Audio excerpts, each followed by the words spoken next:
नमस्कार, education take YouTube चॅनलमध्ये पुन्हा एकदा आपले मनपूर्वक स्वागत आहे. केंद्रीय कर्मचाऱ्यांना मोठी आनंदाची बातमी. केंद्रीय कर्मचाऱ्यांना मिळणार हाफ डे. चला तर पाहूया याविषयीची सविस्तर माहिती. त्यापूर्वी चॅनलला नवीन असाल तर सबस्क्राईब करायला विसरू नका आणि नवनवीन अपडेट मिळविण्यासाठी बेल आयकॉनला प्रेस करायला विसरू नका. ही महत्त्वाची माहिती शेअर करायला सुद्धा विसरू नका.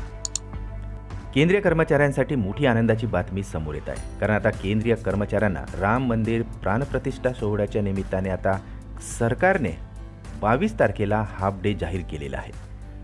22 जानेवारी रोजी होणाऱ्या राम मंदिर प्राणप्रतिष्ठेच्या भव्य सोहळ्यासाठी देशविदेशातील हिंदूमध्ये मोठा उत्साह दिसून येत आहे. दिमागदार कार्यक्रमात पंतप्रधान मोदीसह अनेक सेलिब्रिटीही उपस्थित राहणार आहे. आता अशा परिस्थितीत केंद्र सरकारने मोठी घोषणा केलेली आहे.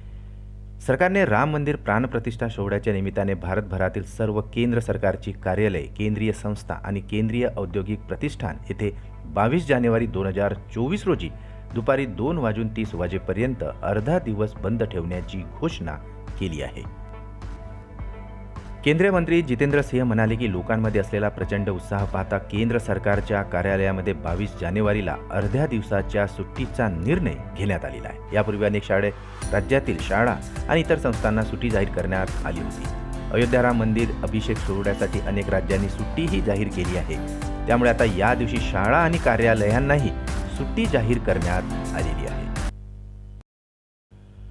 पुन्हा भेटू आमच्या यूट्यूब चॅनलमध्ये नवीन अपडेट्ससह. तोपर्यंत नमस्कार.